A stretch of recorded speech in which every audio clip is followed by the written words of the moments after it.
Dr. Sarah Chin rushed through the sterile corridors of the Centers for Disease Control, her heart pounding as she clutched the latest lab results. The fluorescent lights flickered overhead, casting eerie shadows that seemed to dance with her growing anxiety. 3 weeks ago, reports had begun trickling in from remote villages across Southeast Asia about a mysterious illness that caused extreme aggression and cannibalistic behavior. What had started as isolated incidents was now spreading at an alarming rate, and the preliminary findings from the blood samples were unlike anything she had ever seen. The pathogen appeared to be a hybrid virus, combining elements of rabies with something far more sinister and unknown to modern science. As Sarah burst into the emergency meeting room, she found Director Martinez already briefing a room full of officials, military personnel, and fellow scientists. The large screen displayed a world map dotted with red markers, each representing a confirmed outbreak location. The pattern was unmistakable. Whatever this was, it was spreading faster than any pandemic in recorded history. Martinez's voice was grave as he explained that conventional quarantine measures had failed completely. The infected individuals, dubbed subjects in the official reports, showed no response to pain, displayed superhuman strength, and seemed driven by an insatiable hunger for human flesh. Lieutenant Colonel James Rodriguez, a battle-hardened veteran with silver threading through his dark hair, leaned forward in his chair as he studied the tactical reports. His experience in biological warfare had taught him to recognize threats that conventional military training couldn't address. The reports from field teams were consistent and terrifying. These infected subjects moved in coordinated groups, showed basic problem-solving abilities, and could survive injuries that would kill a normal human being. Standard ammunition proved minimally effective unless targeting the brain stem, and even then, the subjects often continued moving for several minutes after what should have been fatal wounds. Meanwhile, in the small town of Millbrook, nestled in the mountains of Colorado, Sheriff Tom Bradley was dealing with what he initially thought was a routine missing persons case. The Henderson family had failed to return from their camping trip, and their abandoned RV had been found near the old mining trails with signs of a violent struggle. What troubled Tom most were the unusual bite marks found on the vehicle's exterior and the strange, dark substance coating the ground around the campsite. The local wildlife had been acting strangely too.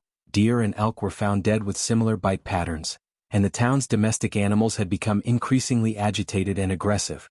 As Tom investigated further, he discovered that 3 other families had gone missing over the past week, all from the same general area. The Forest Service reported that several hikers had also vanished, and the few survivors who had made it back to civilization spoke of pale, sickly people who moved with jerky, unnatural movements and attacked without warning. Tom's deputy, Maria Santos, had initially dismissed these reports as hysteria, but the physical evidence was becoming impossible to ignore. The bite marks were too large and too numerous to be from any known predator, and the survivors' descriptions were remarkably consistent despite coming from different incidents. Dr. Chen's research had revealed that the virus attacked the nervous system in a way that preserved motor functions while systematically shutting down higher brain functions. The infected retained muscle memory and basic coordination but lost all capacity for reasoning, empathy, or self-preservation. More disturbing still, her analysis suggested that the virus was mutating rapidly, possibly becoming more virulent with each transmission. The preliminary models indicated that if left unchecked, the infection could spread globally within a matter of months, potentially affecting millions of people. The military had already begun mobilizing specialized response teams, but their protocols were designed for conventional bioweapons, not for enemies that showed no fear of death and seemed to grow stronger in numbers. Colonel Rodriguez found himself facing a tactical nightmare. How do you fight an enemy that feels no pain, shows no mercy, and turns your own fallen comrades against you? The standard rules of engagement became meaningless when facing opponents who couldn't be negotiated with, captured, or deterred through conventional means. As the meeting in Atlanta concluded, emergency broadcasts began transmitting across the country, urging citizens to remain indoors and report any unusual behavior to authorities immediately. However, the warnings came too late for many communities. In Millbrook, Sheriff Bradley had just received a frantic call from the town's elementary school. The caller, Mrs. Patterson, whispered desperately into the phone that something was wrong with the maintenance staff. They were attacking students and teachers, and the horrible sounds echoing through the hallways suggested that whatever was happening was spreading rapidly. As Tom grabbed his service weapon and radioed for backup, he had no idea that he was about to face the beginning of humanity's greatest fight for survival. Sheriff Tom Bradley's patrol car screeched to a halt outside Millbrook Elementary, where chaos had erupted in the most unthinkable way. The school's windows were shattered, and dark crimson streaks painted the brick walls like macabre artwork. Children's screams echoed from within the building, mixing with inhuman growls that made Tom's blood run cold. His backup, Deputy Maria Santos, arrived moments later, her face pale as she witnessed the nightmare unfolding before them. Through the broken windows, they could see figures moving with jerky, unnatural movements, pursuing terrified students and faculty down the hallways. Tom immediately radioed for emergency medical services and additional law enforcement, but the dispatcher's voice crackled back with devastating news. Similar incidents were being reported across the county. The infection that had started in the remote camping areas was spreading faster than anyone had anticipated, and Millbrook was no longer an isolated case. As Tom and Maria approached the school's main entrance, they encountered their first infected individual, Mr. Peterson, the beloved gym teacher whose kind eyes had been replaced by a milky, lifeless stare. His jaw hung at an unnatural angle, and his clothes were torn and soaked with blood that wasn't his own. Meanwhile, 1,500 miles away in Atlanta, Dr. Sarah Chen was frantically coordinating with field teams across the globe as reports poured in from major metropolitan areas. The virus had somehow made the jump from rural outbreaks to urban centers simultaneously, suggesting either multiple patient zeros or an accelerated transmission method they hadn't yet identified. Her computer screens displayed real-time data from London, Tokyo, New York, and dozens of other cities where the infection was taking hold. The pattern was consistent and terrifying. The virus moved through populations like wildfire, with infection rates far exceeding even the most aggressive pandemic models. Dr. Chen's team had discovered that the pathogen wasn't limited to direct contact transmission. Blood analysis from various outbreak sites revealed that the virus could survive in water supplies for extended periods and seemed to thrive in environments with specific temperature and humidity conditions.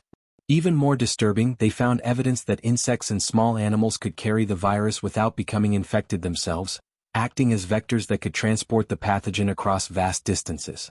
This discovery explained how the infection had spread so rapidly between seemingly unconnected geographical locations. Colonel Rodriguez was now operating from NORAD's command center, coordinating military responses across multiple continents. The reports coming in from his field commanders painted a picture of conventional warfare tactics proving inadequate against this new threat.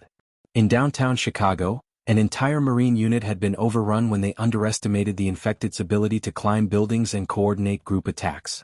The infected showed no fear of gunfire, no response to tear gas, and seemed to grow more aggressive when confronted with organized resistance.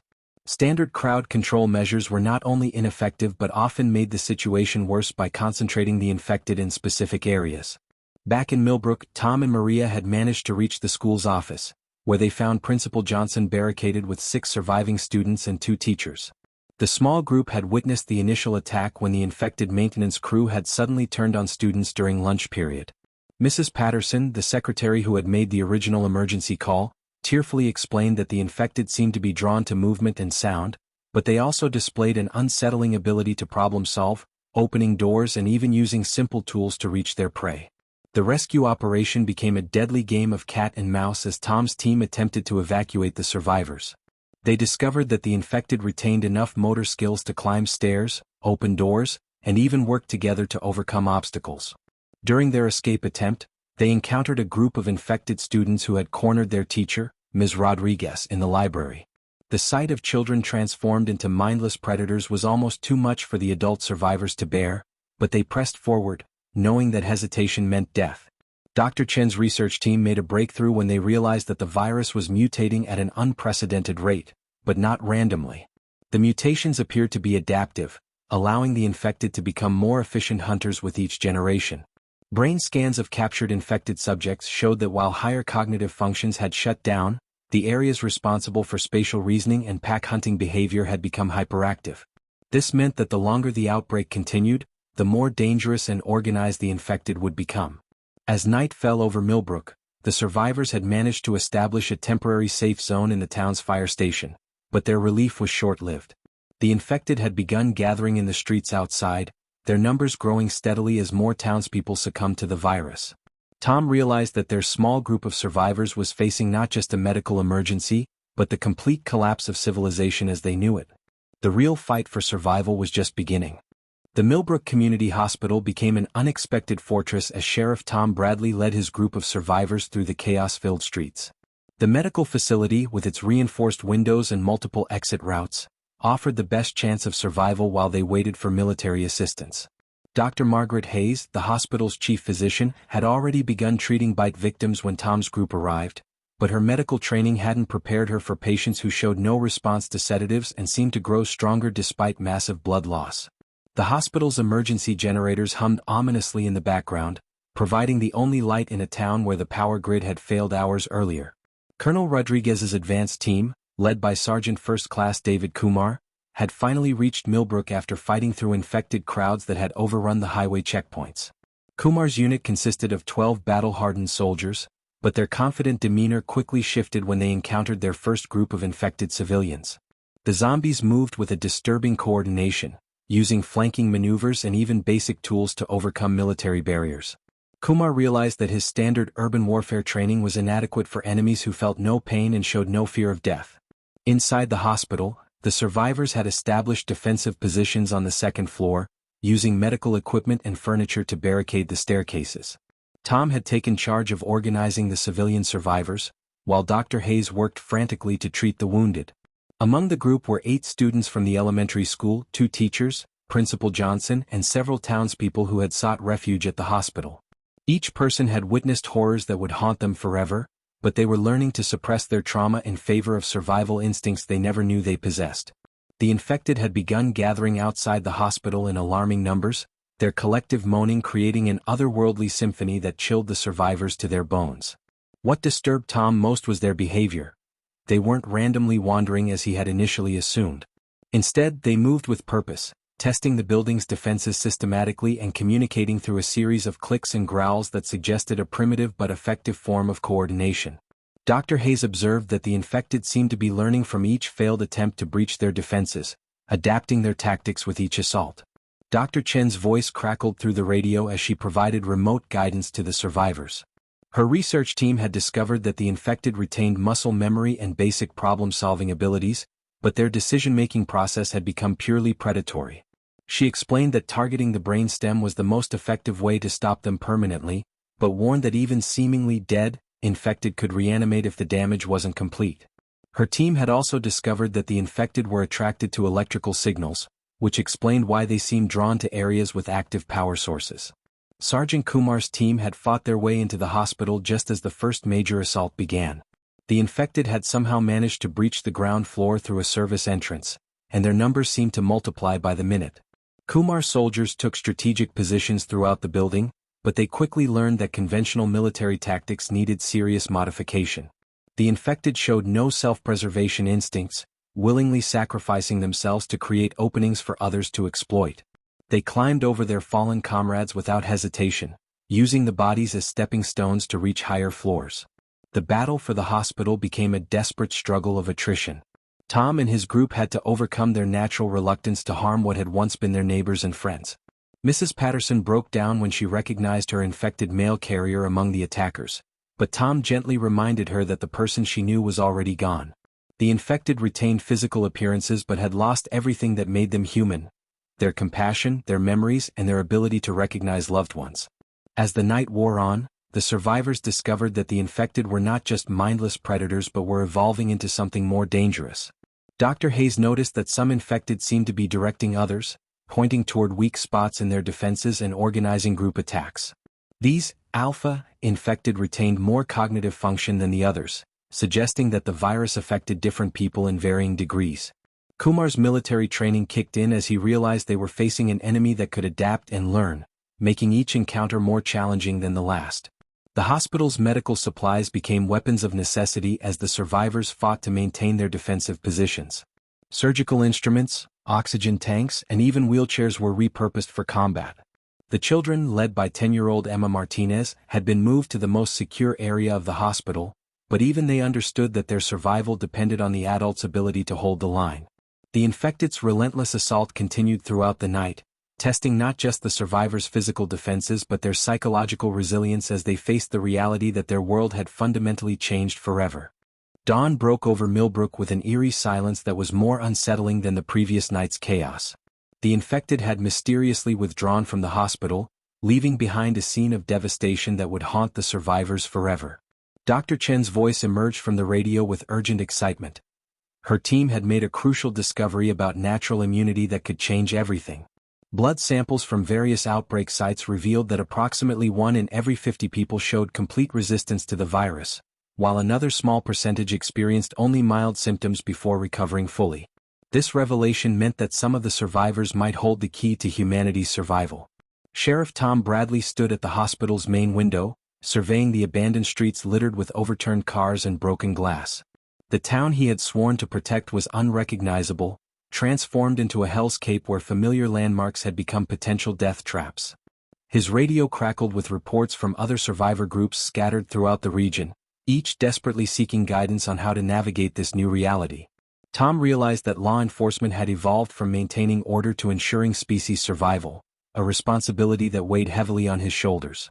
Dr. Margaret Hayes had been working tirelessly to test the survivors' blood, following Dr. Chen's remote instructions for identifying immunity markers.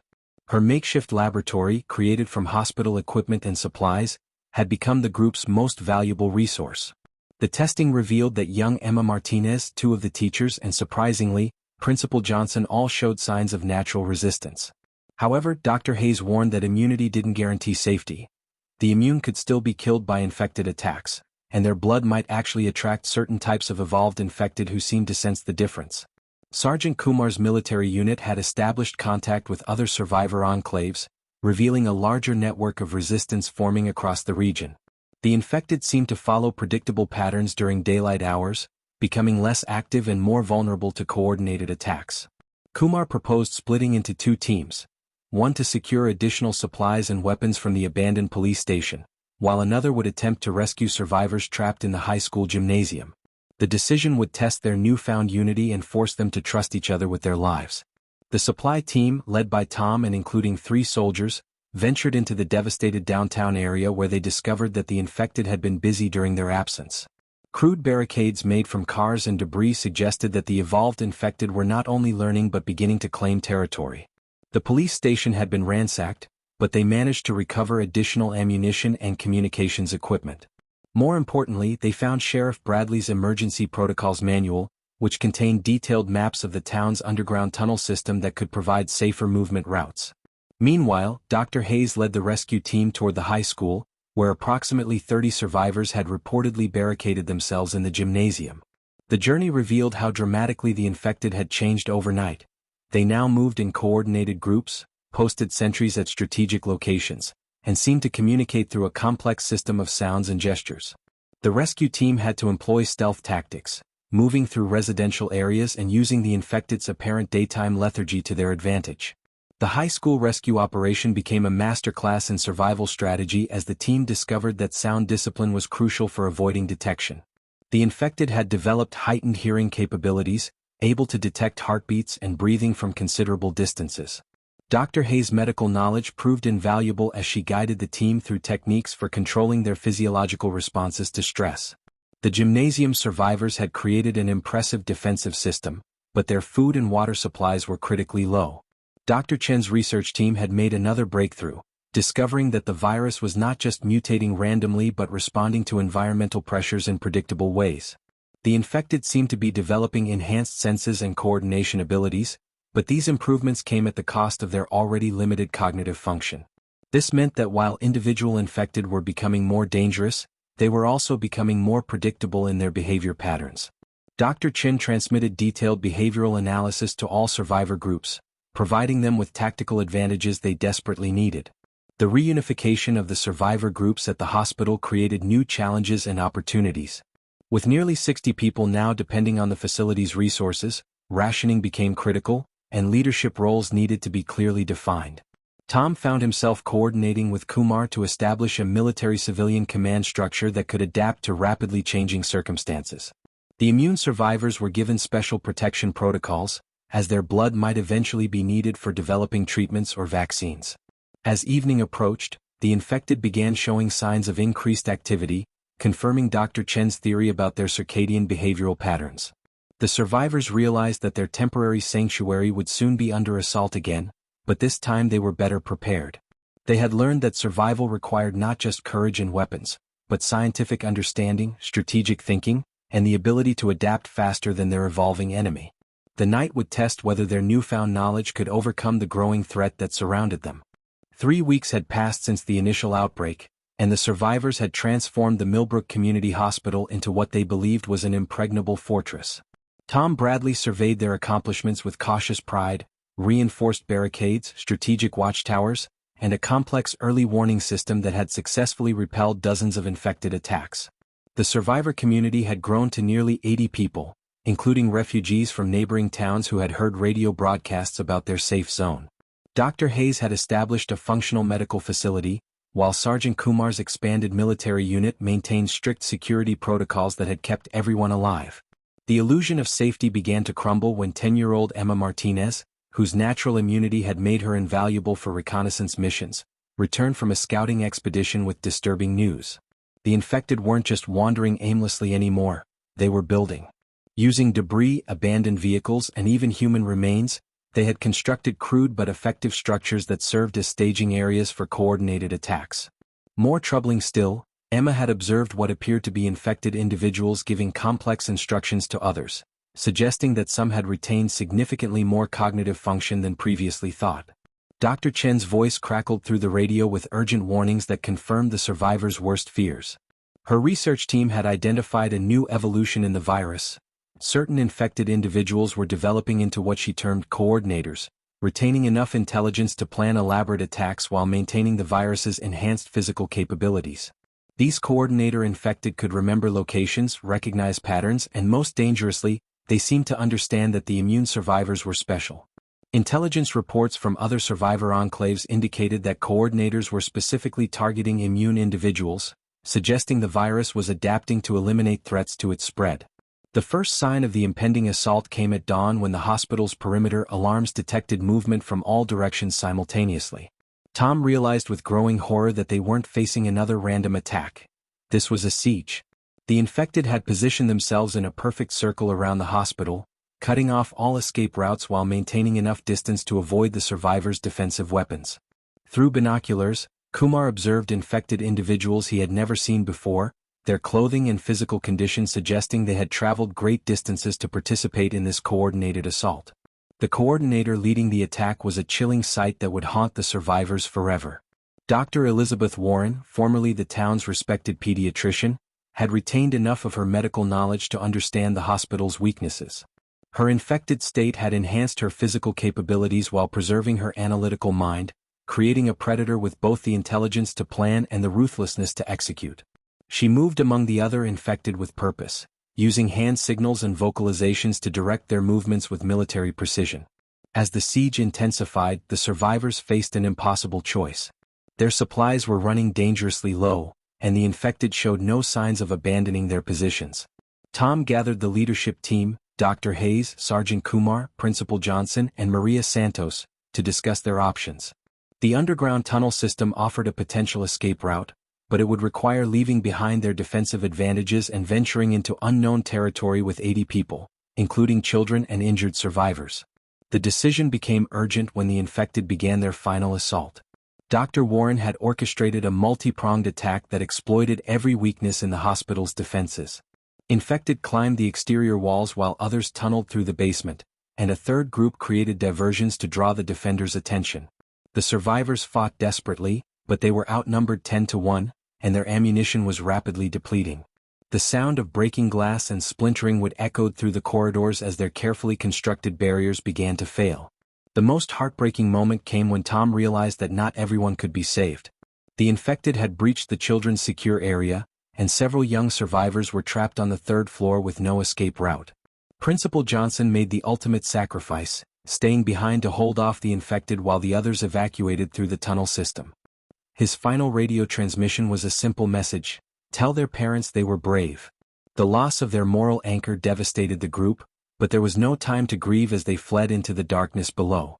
The tunnel system proved to be both salvation and nightmare. The narrow passages amplified every sound, making stealth nearly impossible, while the darkness concealed infected that had somehow found their way underground. Dr. Hayes led the medical team in treating injuries sustained during the escape, but their supplies were now critically limited. The immune survivors, including Emma, had become even more valuable as guides since they could venture ahead to scout for dangers without risking infection from bite wounds. As they emerged from the tunnels miles from the hospital, the survivors looked back to see their former sanctuary engulfed in flames. The coordinator infected had systematically destroyed everything they had built, sending a clear message that nowhere was truly safe. The group now faced the terrifying reality that their enemy was not just evolving but actively hunting them, and their next move would determine whether humanity had any chance of survival. The abandoned mining tunnels beneath Millbrook had become a subterranean battlefield where the rules of survival were rewritten daily. Tom Bradley led his group of 73 survivors through the labyrinthine passages, using Emma Martinez's immunity to scout ahead through areas too dangerous for others to explore. The tunnels, originally carved in the 1940s for copper extraction, now served as humanity's last refuge in a world where the surface belonged to the infected. The constant dampness and echo of footsteps created an atmosphere of claustrophobic tension that tested everyone's psychological limits. Dr. Chen's research team had made a disturbing discovery that changed everything they thought they knew about the outbreak.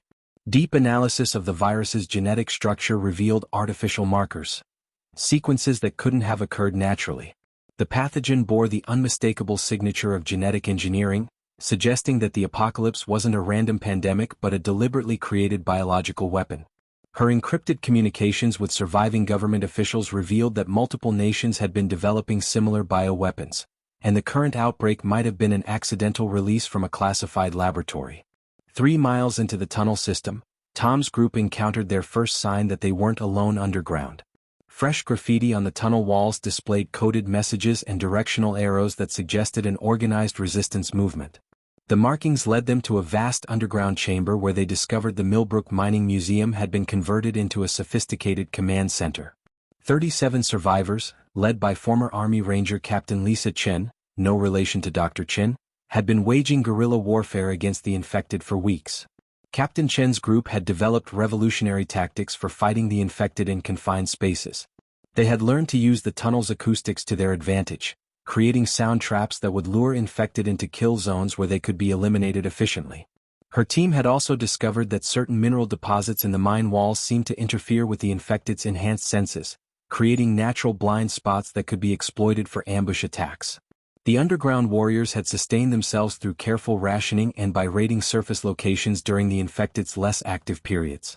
The merger of the two survivor groups created both opportunities and tensions. Tom's civilian-heavy group brought medical expertise and immune individuals, while Captain Chen's military-trained team offered combat experience and tactical knowledge. However, disagreements arose about leadership structures and resource allocation. The underground facility could support perhaps 50 people long-term, but they now had over 100 survivors competing for limited supplies and space. Difficult decisions about group membership and survival priorities created fractures that threatened to tear the alliance apart. The tunnel system revealed disturbing evidence of the infected's continued evolution. Dr. Hayes discovered bite marks on tunnel walls that suggested some infected had developed enhanced jaw strength and dental modifications. More troubling were the organized patrol patterns that indicated infected had learned to navigate the underground passages systematically. Captain Chen's scouts reported that coordinator infected were directing search parties through the mines, suggesting they understood the survivors were using the tunnels as a transportation network. The truth about the virus's origin became clear when the survivors discovered a hidden government facility connected to the mine system. The laboratory, designated Project Lazarus, contained research documents that detailed the bioweapons development and testing phases. Dr. Hayes translated the scientific jargon for the group, revealing that the virus had been designed to create controllable soldiers who retained basic cognitive functions while losing moral inhibitions. The outbreak had occurred when a containment failure released an unfinished version of the virus that continued evolving beyond its creator's intentions. The facility's remaining equipment allowed Dr. Chen's team to conduct more advanced research on the virus and potential countermeasures. They discovered that the infected's evolutionary path was accelerating, with new mutations appearing every few days. The coordinator infected were developing enhanced problem-solving abilities and were beginning to use basic tools and weapons. Most disturbing of all, they were learning to mimic human behavior, potentially allowing them to infiltrate survivor groups undetected. Captain Chen's intelligence network revealed that similar underground resistances had formed in major cities worldwide, but many were failing as the infected adapted to subterranean warfare. Reports from London, Tokyo, and New York described coordinated infected assaults on tunnel systems, suggesting that the virus was somehow sharing information between different populations. The survivors realized they were fighting not just local infected but a globally connected network of evolving predators. As they prepared for their next move, the survivors faced a crucial decision.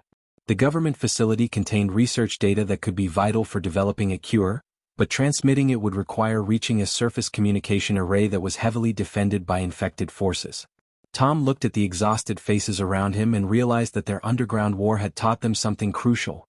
Survival wasn't just about hiding from the infected, but about actively fighting back and reclaiming their world. The time for purely defensive tactics had passed, and their next mission would determine whether humanity would remain forever underground or finally return to the surface. Dr. Chen's breakthrough discovery changed everything. The Project Lazarus facility contained not just research data, but actual samples of the original virus strain before its uncontrolled mutations. Her analysis revealed that the engineered virus had contained built-in kill switches that could theoretically be reactivated to stop the infection spread. However, implementing the cure required accessing the primary research laboratory at the Rocky Mountain Biological Defense Center, located 50 miles away through the most dangerous infected territory yet encountered. The facility's communication array could broadcast the cure's genetic sequence to laboratories worldwide, but only if they could reach it alive. The Joint Leadership Council, consisting of Tom Bradley, Captain Chin, Dr. Hayes, and Sergeant Kumar, faced an impossible decision. The mission would require their best fighters and immune scouts, leaving the remaining survivors vulnerable in the underground facility. Emma Martinez, now 12 and hardened by months of survival, volunteered to join the mission team despite her young age. Her immunity made her invaluable for reconnaissance, but sending a child into the most dangerous operation yet conceived went against every protective instinct the adults possessed. The route to the research facility led through Deadwood Valley, a region that intelligence reports described as completely overrun by evolved infected. Satellite imagery showed massive structures built from vehicles and debris, suggesting that Coordinator infected had established permanent settlements. These infected cities appeared to have organized hierarchies, with different types of infected performing specialized roles. The mission team would need to traverse this nightmare landscape while carrying the precious virus samples and research data that represented humanity's only hope. Captain Chen's tactical planning revealed the magnitude of their challenge. The infected had established checkpoints along all major routes, and their patrols showed military-level coordination. Worse still, reports from other survivor groups indicated that the infected were now using captured weapons and had learned to set traps for human survivors. The mission team would face not just mindless predators but organized enemies who understood warfare and had superior numbers. The team that departed from the underground facility represented humanity's finest remaining warriors. Tom led the civilian specialists, including Dr. Hayes, who would be crucial for implementing the cure. Captain Chin commanded the military elements, while Emma and 2 other immune survivors served as advanced scouts. Sergeant Kumar coordinated communications, maintaining contact with survivor enclaves worldwide who were depending on their success. The weight of human survival rested on their shoulders as they emerged from the tunnels into a world transformed beyond recognition. The journey through Deadwood Valley became a masterclass in tactical survival as the team encountered infected that defied all previous understanding. Some Coordinator infected had retained enough memory to recognize and use complex machinery, while others displayed pack-hunting behaviors that suggested advanced social organization. The team witnessed infected constructing crude but effective weapons and communicating through a sophisticated system of sounds and gestures that approached primitive language. The most chilling discovery came when they encountered a group of infected that seemed to be conducting experiments on captured survivors. These infected had retained enough scientific curiosity to study human behavior and anatomy, suggesting that the virus was creating specialized castes within infected populations. Dr. Hayes realized with horror that the infected were not just evolving randomly but were developing their own civilization based on predation and violence. Halfway through their journey, the team faced their greatest challenge when they encountered hostile human survivors who had embraced the chaos of the apocalypse. The Reapers were a militaristic group that had decided humanity's time was over and were actively working to help the infected eliminate remaining survivor enclaves. Led by Colonel Marcus Stone, a former military officer who had lost his family in the initial outbreak, the Reapers saw the infected as evolution's answer to humanity's failures. The confrontation with the Reapers forced the mission team to fight a two-front war against both infected and hostile humans. The battle revealed that some people had chosen to collaborate with the infected, serving as scouts and informants in exchange for protection. This betrayal by their own species was almost more devastating than facing the infected themselves, as it shattered the survivors' faith in human solidarity. As they neared the research facility, the team discovered that time was running out faster than anyone had anticipated. Dr. Chen's remote analysis indicated that the virus was approaching a critical evolutionary threshold that would make it impossible to stop. The infected were developing resistance to their own original kill switches, meaning the cure would only be effective for a limited time. The final approach to the laboratory became a desperate race against both the infected hordes and the virus's continued evolution. The research facility loomed ahead like a fortress of hope in a landscape of despair. However, the team could see that Coordinator Infected had recognized its importance and had established a massive siege around the building. Getting inside would require the ultimate sacrifice from some team members, and implementing the cure would test every skill they had learned during their months of survival. The Rocky Mountain Biological Defense Center stood like a beacon of hope against the apocalyptic landscape, its reinforced walls and communication towers representing humanity's last chance for salvation. Tom Bradley surveyed the massive infected encampment surrounding the facility and realized that their small team would need to accomplish the impossible: breach a fortress defended by thousands of evolved infected while carrying the precious cure samples that could save the world. The Coordinator Infected had transformed the area into a grotesque parody of military organization, with different infected types manning defensive positions and patrol routes that displayed tactical sophistication. Captain Chen's final assault plan was audacious in its simplicity. They would use the infected's own coordination against them by creating multiple diversions that would force the defenders to split their attention. Emma Martinez and the other immune scouts would infiltrate the facility's lower levels through maintenance tunnels while the main team launched a frontal assault to draw the infected's focus. Dr. Hayes would have only minutes to access the laboratory's equipment and broadcast the cure sequence before the infected could overwhelm their positions. The battle began at dawn when Sergeant Kumar's explosive charges detonated on the facility's eastern perimeter, creating a massive distraction that drew hundreds of infected away from the main entrance. Tom led a desperate charge toward the communication array, his team fighting with the fury of people who knew that failure meant the end of everything they held dear.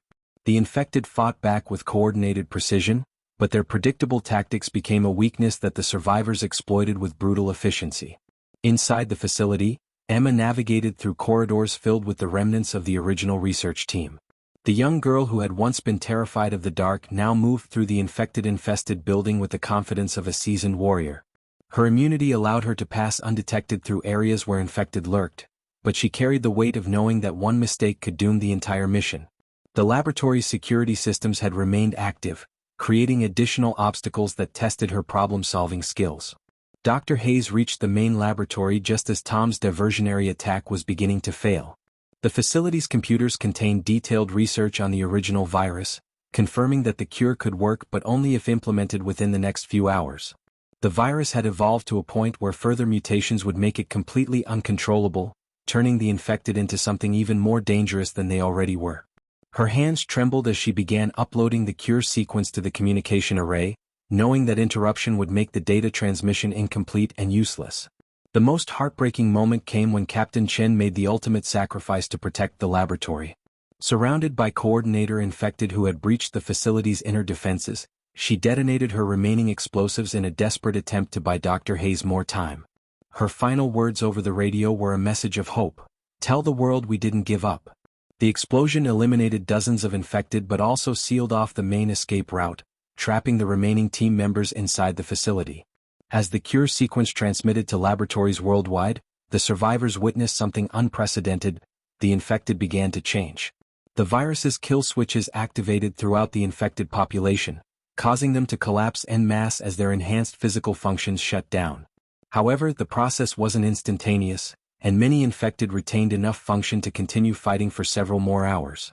The team had to defend their position against increasingly desperate infected who seemed to understand that their existence was ending. Emma's bravery saved the mission when she discovered that some Coordinator Infected were attempting to damage the communication array to stop the transmission. Despite her young age, she engaged them in combat to protect the equipment, using tactics learned from months of survival. Her actions ensured that the cure sequence reached laboratories in Asia, Europe, and surviving facilities across North America, beginning humanity's slow path back from the brink of extinction. The aftermath of the cure's implementation revealed the true cost of humanity's survival. Millions had died during the outbreak and entire cities lay in ruins.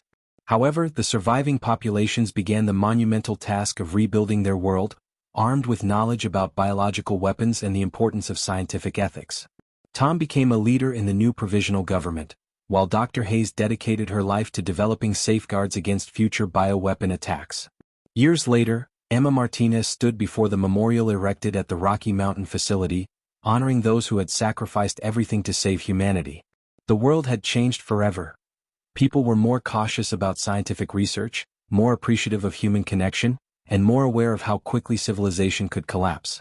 The infected were gone, but their legacy remained in the form of stronger communities, better emergency preparedness, and a deeper understanding of what it truly meant to be human. The dawn that broke over the research facility that day had indeed brought hope, but it was hope earned through sacrifice, courage, and the recognition that survival required not just defeating monsters, but preserving the humanity that made life worth living. The apocalypse had ended, but the story of rebuilding had just begun.